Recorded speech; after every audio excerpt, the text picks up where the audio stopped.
Today I'm going to show you the most complete upper body strength and muscle building session. A lot of people ask me how to structure a day in the gym for upper body, and a lot of people have different styles of training splits. One most common training split is push-pull legs, which means you do a push, upper body push on one day, upper body pull on another day, and legs on another day. And every time I see that, I just think, bit of a waste of time. Why is it a waste of time? Because if you do a push day by itself, then you have to do a set of pushing, rest, wait. I don't know what you do while you wait, and then come back and push again. Instead of waiting, you could be training the opposing muscle groups which don't overlap. So you do a push. Instead of waiting for however long that designated rest period is, call it 4 minutes, 5 minutes, or if you're like me, up to 8 minutes, you can do half that amount of rest and strengthen and train the opposing muscle groups in the same time. So the benefit of that is you're getting twice the amount of work in the same amount of time. So when I see people, they say, I train multiple times per week, one day push, one day pull, I think just do it all together. So therefore you're getting all that done in one training session, and I'm going to show you how I structure it. So for me, I'm starting with a bench press. You know me, I'm a power lifter. I love a bench press, but you don't have to be a power lifter to enjoy the benefits of a bench press. Today I'm going to show you a different variation of bench press, which is what I use on my secondary day. So I train upper body twice per week. One day is more specific for powerlifting, where I use my arch, and my secondary day is always a lighter day. So I always do a heavy day and a light day. And this is my opportunity to strengthen my body, you know, for muscle building and hitting what I neglect with my powerlifting style session. So if I do a lot of arching in my bench press with a wide grip, it's not really the best pec builder. Of course it builds some pecs, but it's not the best. So what I'm going to be focusing on today is maximizing strength building in every upper body muscle. So the first thing that I'm going to do is start with the bench press. So why do I start with the bench press? Because it's my favorite and it has the best carryover to what I want to do, which is be a powerlifter and have a good bench press. But it's not really better than an incline dumbbell press or a flat dumbbell press or an overhead press. They're all equally as good as each other. But if you prioritize overhead, maybe you can start with overhead. But I prioritize my horizontal push pattern, which is why that's what I start with. Now, come and have a look. I've given you an in-depth bench press tutorial. Put the link here. That's how everyone should bench press. But it's not the only way you should bench press. You should use accessory exercises or different variations of that as well, which is what I'm going to be doing today. So today's variation is what I would do in line with building muscle. So when I arch, I reduce the range of motion by bringing my chest up and using a wider grip. So that reduces the range of motion so I can shift a heavier load. The objective here is to be inefficient. So being efficient means I can throw more muscle at it and shift a heavier load, but it's not necessarily better for building muscle. Being inefficient is what you want for building muscle. So I'm going to not arch as much, and I'm going to bring my grip in slightly. So check this out. So this is me warming up. I'm going to go flat feet, so I'm not going to maximize my levers, and I'm going to go slightly, I call this a mid grip, but slightly narrow grip. And what I'm also considering here is slightly more flare with my elbows. So tucking my elbows is better for pushing strength. Flaring my elbows is better for pec building. So that's the focus of today for this first exercise, is pec development. So what I'm going to be doing is showing you how I structure my session, and just so you know, I've got to be in and out in an hour. Therefore, a lot of people ask how long does the sessions go for? Well, this one's going to go for an hour. I've got no choice. And the way that I do it is I'm going to be working up to actually just 2 top sets of everything. 2 top sets of bench, and I'm supersetting that with the opposing pattern. So to keep it simple, we're going to start the session with horizontal push-pull. You don't have to use a belt for this, I'm just using it for comfort.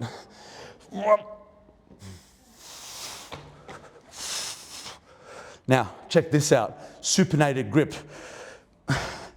From the full stretch position, I like to, I didn't realize that I did it up until my warm-ups, I like to look down and then slightly lift my head as I bring it up. Now, what I'm trying to do is maintain my core, so I'm not, swinging with my hips. I'm maintaining the lower back, but I'm rounding my upper back so that I can reach my shoulder blades forward, reach the shoulder blades forward to maximize the recruitment of the mid-back muscles. So that's why I round my upper back is mid-back.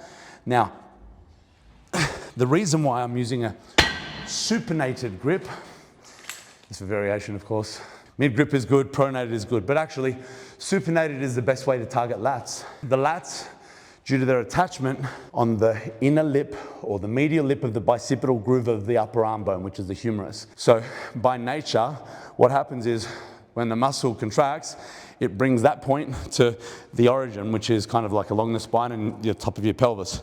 So it pulls those 2 points together. And the action that it causes is a few: shoulder extension, adduction, and internal rotation. So when you perform the opposite of those, it creates tension on that. So supinating is paired with external rotation, which creates more tension on the lats while I perform its other action, which in this case is shoulder joint extension. It's kind of a very good bang for your buck horizontal pull pattern. So if you're a bodybuilder, you think lats or rhomboids or traps or whatever. If you're a strength athlete, you think pull pattern. But with me, you could say I'm a little bit more of a hybrid. Did I do 80? I did. I'm going to go up to 100 next. A little bit more of a hybrid because actually building muscle carries over to your potential to build strength. So if you're a strength athlete, you should consider being a bit of hybrid as well and factor in muscle hypertrophy. So,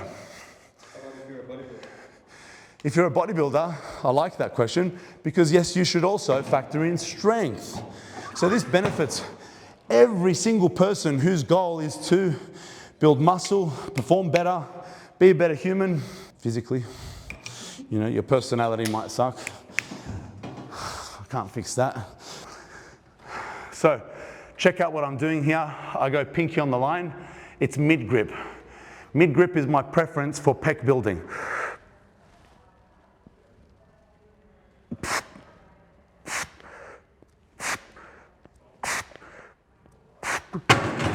So why mid grip? Because it positions the upper arm bone, which is the attachment point for the pecs. So the pecs and the lats attach next to each other. There's a line in the middle, that's a groove called the bicipital groove. Lat attaches on the inside of that and the pec attaches on the outside of that. So to create tension on the pec, which you need when you're training it, you need some stretch. So when you go completely close grip, so this position here, that's how I take pecs out of the equation. When you go too wide, that is a great way of doing pecs, but it also reduces the range of motion. So it's kind of a bit of a sweet spot. So I've already done wide grip with my strength day on my bench press.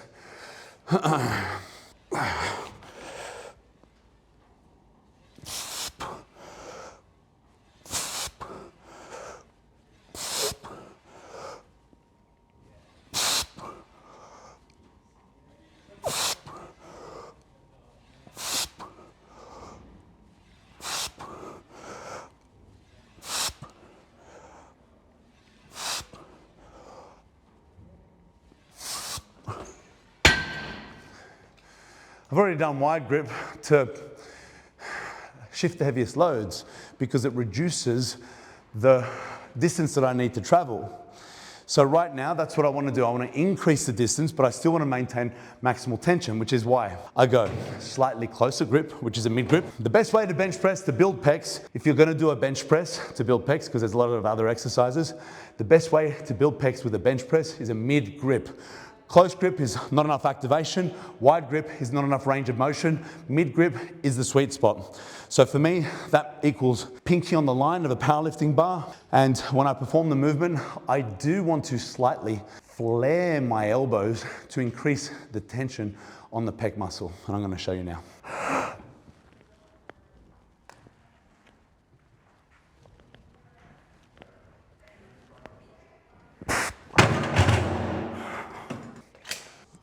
So I don't slide back on this style of bench press because I don't need to maximize my arch. So I just lay down straight on the bench. So if you notice when I do my powerlifting setup, I slide back so that I can bring my feet back so that I can maximize my arch. I don't want to do that here. I'm just keeping my feet flat. So there's no need to slide back to get the position. I'm actually going to start my first work set next. So this is going to be my working weight. All right, so now I'm ready. Okay, so the first working weight is going to be 140 kilograms, and I'm going to be doing sets of 8 with a mid grip. I mean, that's the goal. It should feel comfortable. We'll see how it goes. And I'm only going to be doing 2 sets. So whenever you're not doing as many sets, the rule is you got to go closer to fail. All right, so because I'm only doing 2 sets, you don't have to go to fail. but I'll probably go to a point where I've got maybe 1 rep in reserve. If you notice, I just took my belt off because while I was doing this, I realized I don't use the belt.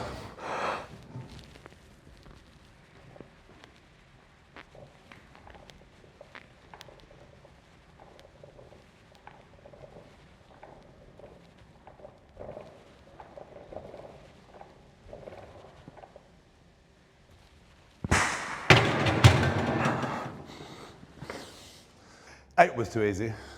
10 was, I'd say, that was appropriate. Probably could have done 12, I don't know. It's definitely not as easy. Doing the bench press with a flat foot and no arch and a mid grip is probably, I don't know, it's definitely weaker for me than my normal setup. Maybe, I don't know, call it 10% weaker, something like that. So, well, there you go. So I did 10 reps on 140, but I had reps in reserve. Last week I did 10 reps on 160 with my powerlifting setup, with similar reps in reserve. So there you go, it's probably more than 10% stronger when I set up with an arch. Now this is how I superset. A lot of people when they do a superset, they go one exercise straight into the next. So normally I rest 8 minutes between my heavy sets. So instead of resting 8 minutes, I'm gonna rest 4 minutes and do the opposing muscle group, and then rest 4 minutes and come back and do my next set. So I'm gonna be doing 2 big sets on the horizontal push-pull, and then we're going to do the next exercise, which is going to be, you guessed it, the vertical push-pull, and we're going to do 2 big sets on each of those. If you do like single arm work, how do you do the resting? Yeah, I like that. You know, single arm supersets. So the way that I used to do my single arm unilateral work is one arm, the other arm, and then I'd rest however long. And then I realized no matter which arm I started on, there was central fatigue buildup. So if I start on my strong arm, I'm tired now, and then I go and do the other arm, and I've used some of my energy. So the better strategy for doing unilateral work is to do one side and then rest, whatever the rest period is. You know, so for this, if I was to, instead of doing this seated cable row, if I was doing a 1-arm row, I'd go bench press and then wait 4 minutes or 3 minutes, and then I'd do one arm, rest 2 minutes, the other arm, and then rest the remainder of that 8 minutes and then come back to the bench press. So that's a pretty useful strategy. You don't have to rush it. That way you give very equal attention to the left and the right. Okay, so that's 4 minutes rest. And I'm gonna do a set of, this is high reps. You don't have to stick to the same reps for every exercise. I wanna go for 15 reps here, mainly because the seated cable row, the range of motion, you don't get as long a range of motion as some of the other back exercises. It's quite short. So therefore, you know, to get a lot of stimulation out of the set, you could say, to get a better feel from the set, I find that higher reps is better for this exercise. So things like a seated cable row, I prefer to do higher reps than a lat pull down. I think a lat pull down allows the muscle to go through a longer range of motion. So you don't need as many repetitions. Anyhow, we're gonna go for 15 here. Remember, supinated grip, slight rounding in the upper back, and shoulder blades back and down.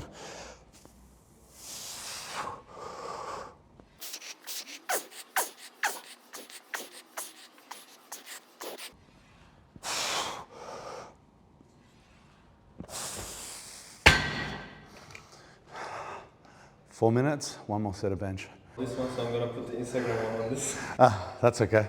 I promise you I did it. 2 sets of 10, both pretty comfortable, but at the same time I think like I trained them hard enough. So for hypertrophy, you've got to, one of the main things that people talk about is taking movements to a close proximity to failure. And a lot of the times if you look at my sets, it looks like I've got heaps of reps in reserve. And like when I finish my sets, like that one there, the last rep probably looked good. I just know how it looks. And I know a lot of people say, you had plenty more reps in reserve, but it feels very different. I think I definitely had a rep in reserve, maybe 2 more reps in reserve, maybe. And the difference is, I think that when you become more advanced, you know how to focus better, you know how to get more dialed in and spend the energy. So for me, I'm pushing as hard as I can on every single rep. I'm not just relaxing through it, I'm really forcefully contracting. So that's why, for me, it's very deceiving, and a lot of people that I work with, it's very deceiving. It's like easy, then all of a sudden, stops. So for me, I would say maybe that's 1 or 2 repetitions in reserve. And yes, that is enough to stimulate a muscle growth response. So, the topic of do you go to fail or not, it's like, well, sometimes, and it depends. So what I like to also do is set myself up so that I can go heavier next session. So, I was looking at that thinking, okay, 140 for 10, I probably could go 145, on the second set, go a little bit heavier. And that would have been a lot harder, and I probably would have just got it. But why? Where am I going to go next week if I do that? I like to start conservative and complete. So that's the difference between doing straight sets and kind of pyramiding up, where I used to do the pyramid thing, where you go heavier and heavier until it's really hard, until you take it to fail. And then what do you do the following week? So my strategy is, whenever I write a program down, whatever reps and sets I write, it's because that's how many reps and sets I want. Keep the same reps and sets. The first set is going to be the easiest. The second set should be harder. The third set should be harder. I want you to choose the same weight for the entire session, and then hopefully there's reps in reserve so that we can go heavier on the following week. That's just a strategy that I use that just works. I call it a hack. It's a bit cheesy to use that terminology, but in my opinion, that's why most people have plateaued, is they go too hard every session and they don't leave room to be able to progress the following week. So if I came in next week and I tried to go heavier but I couldn't, I'm not going to enjoy the session. It's going to suck. I don't want to not get better. So as opposed to setting myself up, I guarantee I can go heavier next week. I will go heavier next week. And then hopefully there's a rep in reserve again. And then I can say, I guarantee I'm going to go heavier the next week. And then I'm going to look forward to those sessions because I know that I completed it with competence, right? So that's my hack for progression, is enjoying what you do and setting yourself up so that you can progress. Okay, next set. With this one, a little bit different. I am going to go up. All exercises have a slightly different profile. Things like the barbell compound lifts, I never really recommend. I don't want to say never, I rarely recommend going to failure on those big squat, bench press, deadlift. But other exercises, so those barbell movements have a higher risk of technical breakdown, and when you're lifting heavy enough, it's a higher risk of injury. I'm not going to injure myself on a cable row for sets of 15. So let's just say I go to failure on the 14th rep. What's going to happen? Nothing. I'll be tired. It'll be fine. So anyway, I went a little bit heavier because that last set was, a little bit of room in reserve. All right, let's go second set.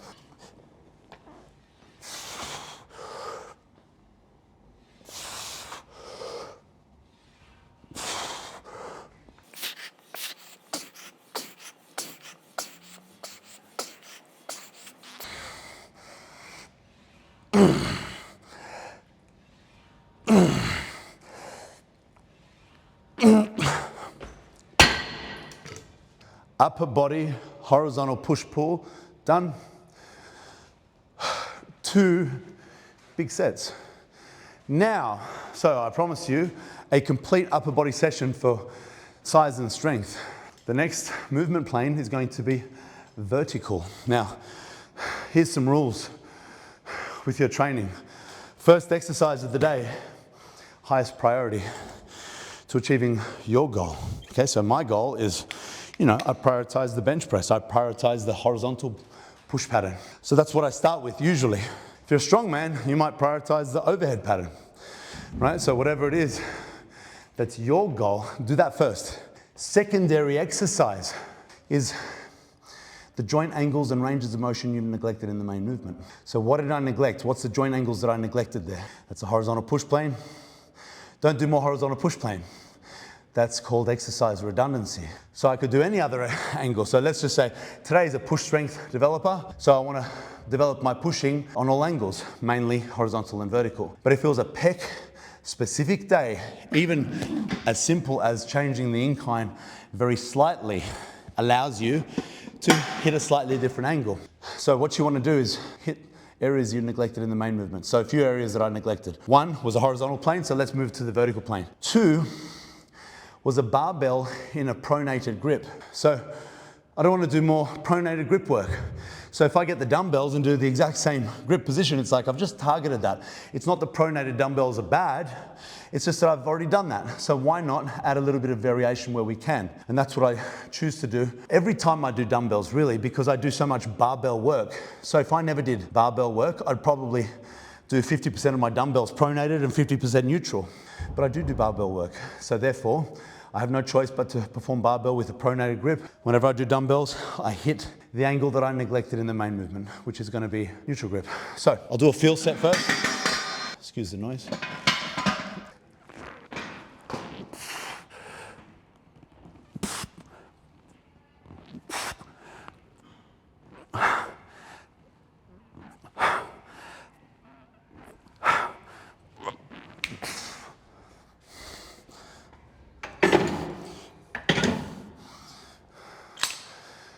And then I'm going to do a feel set on my vertical pull pattern.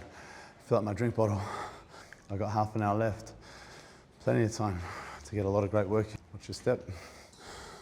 I'm going to show you a secret. Did you see how I just put water in there?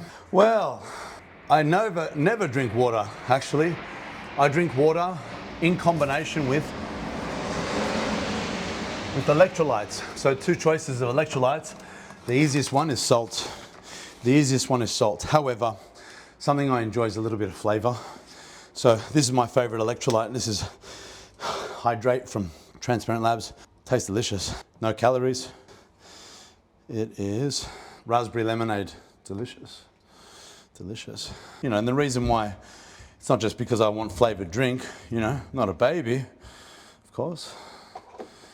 But water from the tap isn't the best way to hydrate you, because if you were to, let's just say you were dehydrated or sick or whatever, and you rushed to hospital and they put you on an IV drip, I'll tell you what that contains. That saline solution contains 9 grams of sodium. 9 grams of sodium, you'd get that out of 2 decent-sized teaspoons of salt. 10 grams, so 9 grams of sodium per liter of water.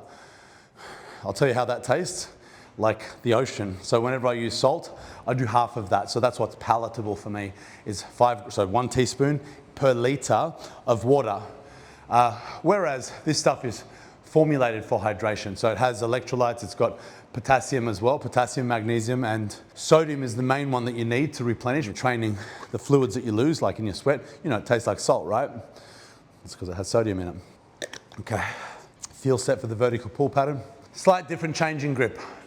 I was supinated there. I'm just going to go neutral here in the vertical pull plane.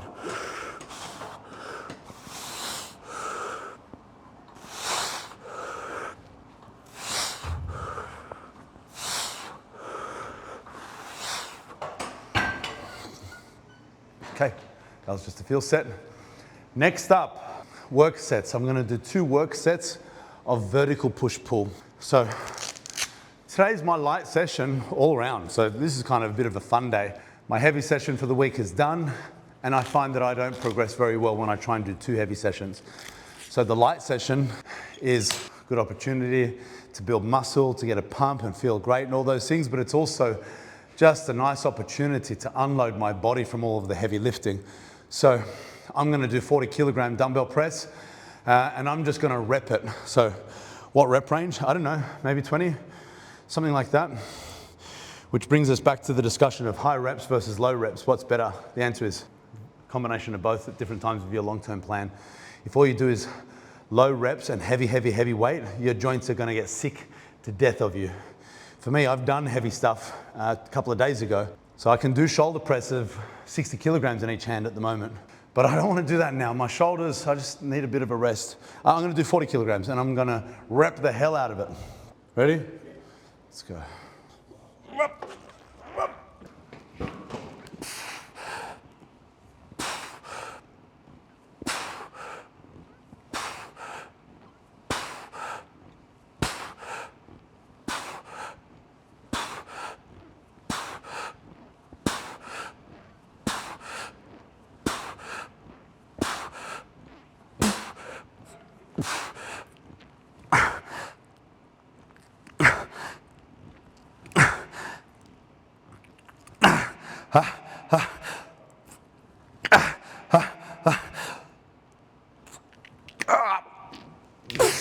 Woof, just short of 20. No, that was kind of 18 and then 3/4 and then half.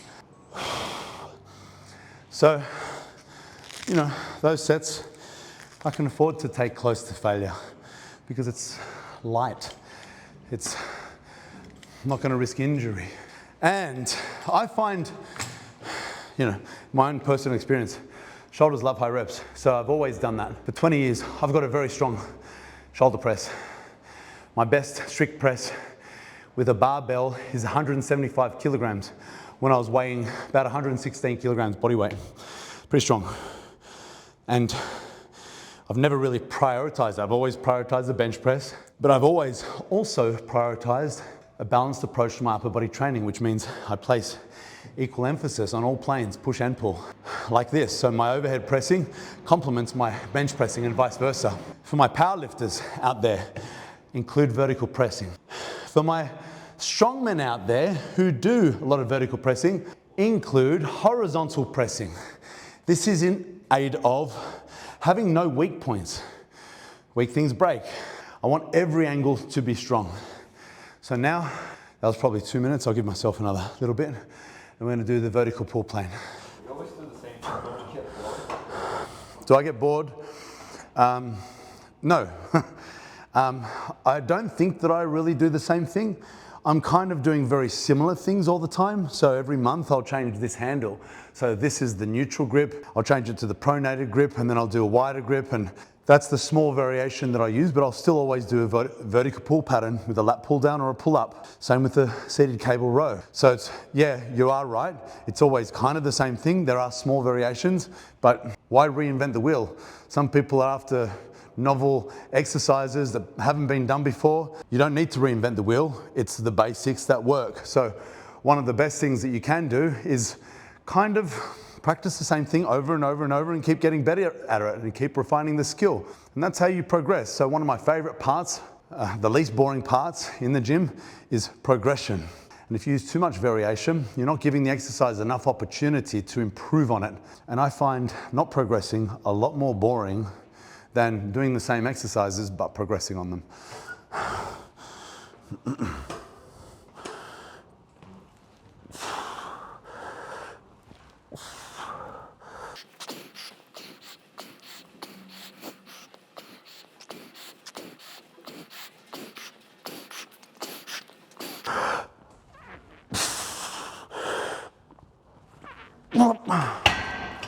Oof. 17 or 16 and a half. One more set on each of those. That's what everyone's trying to do, is reinvent the wheel. Go and have a look at the best athletes in the world. They're doing the same exercises, just better. So a lot of people say that. Like I did my top 10 exercises on Instagram, and someone wrote in the comment section, this is nothing new. You know, as if like, what does this coach know? He didn't invent something. It's like, correct. I didn't invent any of it. I'm using the stuff that's worked, and I recommend the stuff that works, that has stood the test of time. One more set of each. All right, next up. That's a very complete upper body session. We've just done push and pull, horizontal and vertical. So all of those muscles are stimulated almost maximally, except for arms. Now let's talk a little bit about arms. In our arms and our legs, we have muscles in them that are called bi-articular muscles, which means they cross two joints. So the biceps cross the shoulder and the elbow joint. People think that that's all the biceps do, is elbow flexion, but they cross the shoulder joint and attach on my shoulder blade. And they're responsible for elbow flexion and shoulder flexion, right? So therefore, when we're doing our pulling pattern, I'm flexing my elbow, but I'm extending my shoulder, which means that they are two conflicting actions of the bicep. What you want to do to maximally train the bicep is fix it at one joint, so fix it at the shoulder, and work it at the second joint, which is the elbow. So if all you do for your bicep work is the compound rows and pull-ups and pull-downs, you're leaving gains on the table. You need to include some isolation exercises. Same goes for the triceps. One of the three heads of the triceps which is the long head of the tricep, is also a bi-articular muscle. It attaches to the scapula. It is responsible for elbow extension and shoulder extension. When I do a press, I'm doing elbow extension and shoulder flexion, which means that there's not adequate stimulation on the long head of the triceps. Of course it's on, just not to the same degree as if you were to isolate it. So if you're an athlete of a non-strength sport, or just like a rugby player or a combat athlete or whatever, you know, your compound push and pull is probably enough. But if you're a bodybuilder and you want every muscle to be well developed and strong, you need to isolate. So that goes for the arms as well as the legs. So squat pattern, to hit all quads, you need to add isolation leg extension. To hit all hamstrings, you need to add isolated hamstring curls on top of your big compound squats and deadlifts. So that's what we're gonna do now. There's so many different tricep exercises. The one that I'm gonna do now is one that allows me to target the triceps in the fully lengthened position. So all of my pressing is allowing me to strengthen my shoulders, my triceps in the shortened position. So when I go overhead, so the long head crosses the shoulder joint to stretch it, think about how you have to stretch your tricep. You don't just do this to stretch it, so that's elbow flexion to stretch the extensors. You also need to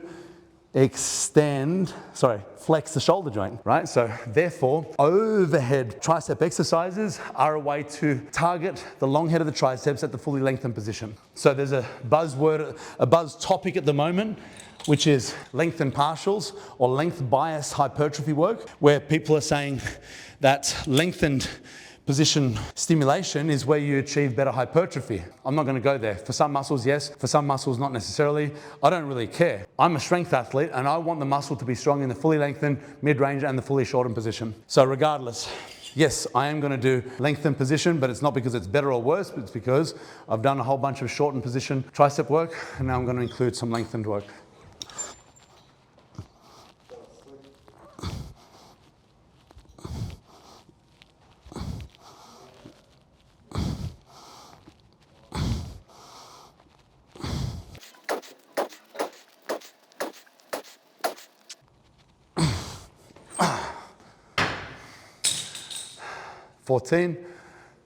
Not because I was going for 14, I was going for 12 and plus. Next, biceps.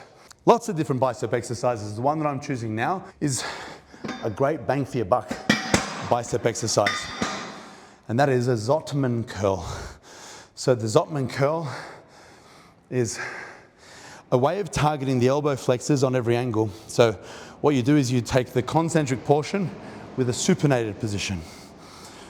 Supinating your wrist allows us to target more biceps because it creates more tension on the bicep. But then there's also other flexors of the elbow, which is biceps, the muscle underneath that, which is called the brachialis, different attachment points. So to target the brachialis, you want to switch off the other muscles. So switching off biceps by pronating the wrist. But then we've also got the brachioradialis, which is this muscle here. Looks like a forearm muscle, it kind of is, but it flexes the elbow. Concentric, supinated, eccentric is pronated. So on top of the elbow flexors, you're also strengthening the wrist extensors by doing that pronated grip in the reverse grip on the way down. I'm going to do it seated. Well, I'm going to do it on a slight incline. So putting it on an incline, it creates a bit of tension on the bicep because the bicep, so if I'm doing straight, this is kind of a bit of a shorter position of the bicep. This is creating some more tension on the bicep. So I go supinated, turn, pronated on the way down. This is too light, but I'm just, first bicep exercise of the day is just to feel it. A couple of minutes and then I'm going to go for it.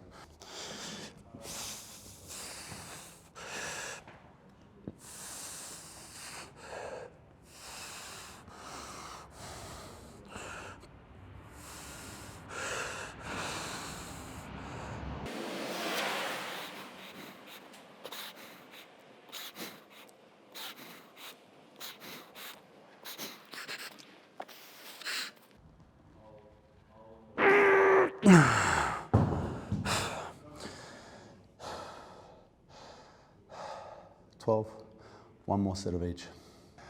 Last but not least, so that is, I could say, very complete upper body session.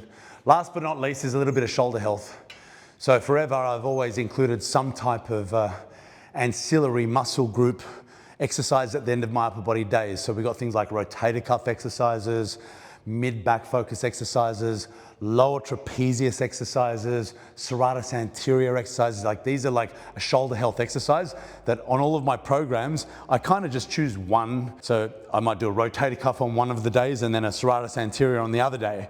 And then on the next phase, I'll stick to those ones for the entire phase, like a 4-week program. The next phase, I'll choose 2 different shoulder health exercises. Now today, I'm going to give you my bang for your buck, which is a face pull, which kind of hits so many different muscles. So the magic behind a face pull, why is it a rehabby exercise? Well, there's a few things that we're doing. So one of them is, mid-back, but specific mid-back muscles are the rhomboids in absence of lats. So when you do your pull downs in the rows, when I tuck my elbows in, this is how I recruit lats. When I abduct this bone here, my shoulder joint or my humerus, above 90 degrees, that turns off my lats. And when I turn off my lats, it means more of the emphasis goes on the other muscles, which are going to be mid-back muscles, specifically rhomboids. It's not as if they're more important for shoulder health than any of the other exercises, but I would say that they are more neglected because of people's day-to-day work patterns. So when people do main pulling exercises, they don't squeeze their shoulder blades back. If you see a pull-up, they're kind of doing this action, which is lats, but not a lot of mid-back muscles. When people reach over in front of the computer all day long, they're stretching those mid-back muscles and they're over time weakening that structure. So it's not that rhomboids are so important, it's just that rhomboids are usually pretty neglected. The next thing is when I do the face pull, there's 2 ways of doing it. One is to the neck, one is to the top of the head. Both of them are good, but when you go to the top of the head, it's adding an extra component.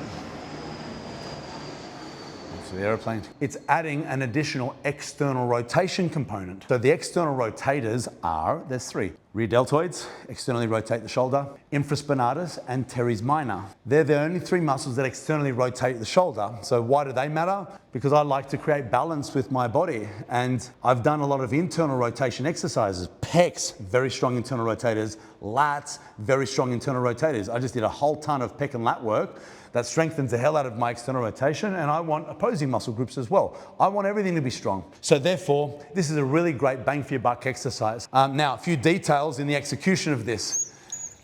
Do it seated. You will feel the difference. If you do, a lot of people do it standing. Don't know why. I think they think in real life you're standing, so you need to be able to demonstrate strength in a standing position. I don't agree. I mean, I agree to that, but at the same time, I'm not strengthening my standing external rotation movement. I want to strengthen a specific muscle. The best way to do that is to secure your body as much as possible, stabilize yourself so you can hit the exact target muscles. So when you sit down, you don't have to worry about balance or anything like that. You'll feel it instantly. It's way stronger. So rep range. I like kind of 20 rep range for this. So when it's super heavy, you just don't feel stimulated. You can't complete the technique with good range of motion. So for me, I like it, relatively light, but just rep it, rep it, rep it. So let's see. So grab it here and sit down. And that's to the neck. So pulling the elbows high is to the neck. Pulling it a little bit higher is where we include a bit of external rotation component and thinking about pulling those handles apart. 5, I think.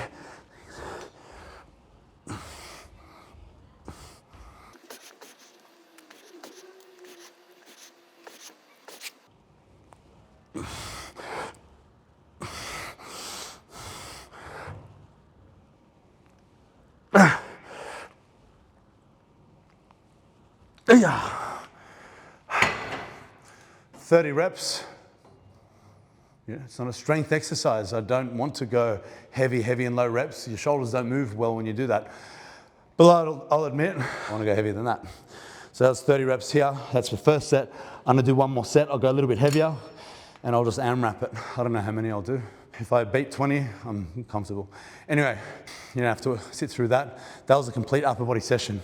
If you just studied everything that I said then, you'll know more than most of the gym goers out there on how to have a complete upper body in strength, in size, in joint health, in everything that we train for. So what else would you want to train for in the gym? Strength, size, aesthetics as well, and balance and proportion. So that's kind of everything. That's your session. Copy what I did. You're welcome. Anyway, I hope you enjoyed that session. If you want to see more of that stuff, click like, subscribe, and comment in the comment section what you want to see more of. I hope you guys enjoyed. Until next time.